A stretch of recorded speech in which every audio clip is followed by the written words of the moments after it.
এই মুহূর্তে সাতক্ষীরা থেকে যুক্ত হচ্ছেন সহকর্মী ফয়জুল হক বাবু। বাবু, বিএনপির সমাবেশে প্রস্তুতির কি খবর রয়েছে আপনার কাছে, আমাদের জানান।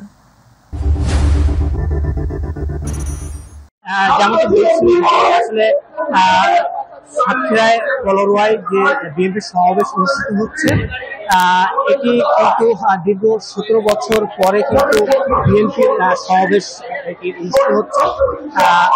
যে কারণেই কিন্তু সাতক্ষীরা কলরা উপজেলা পরিষদের যে বল ফিল্ড মাঠ আছে, সেই বল ফিল্ডে কিন্তু বিএনপি এবং তার অঙ্গ সংগঠনের বিভিন্ন পর্যায়ের নেতৃবৃন্দ এবং সমর্থক যারা আছেন তারা কিন্তু কানায় কানায় পূর্ণ হয়ে গিয়েছে।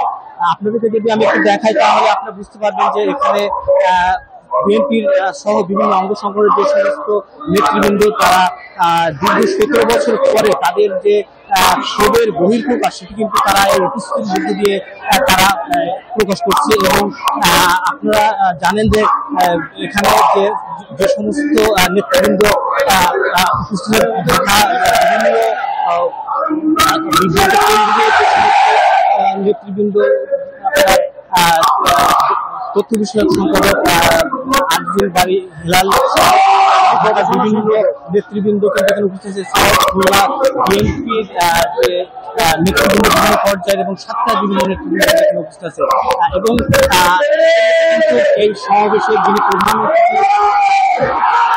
দেশের তারেক রহমান কিন্তু এই ভিডিও কনফারেন্সের মাধ্যমে এই সমাবেশে বর্তমানে কিন্তু বক্তব্য রাখছেন সাতক্ষীরা জেলা সাতক্ষীরা বিএনপির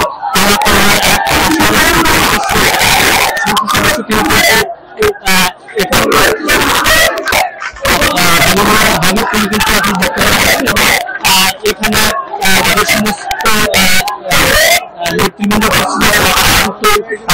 বক্তব্য রাখছেন, বক্তব্য তারা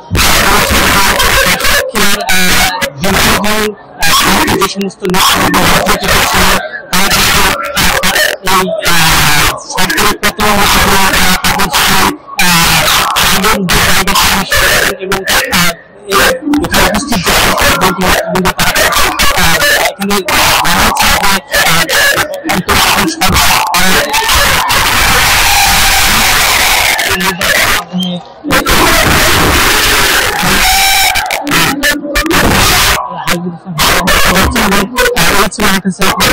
এখানে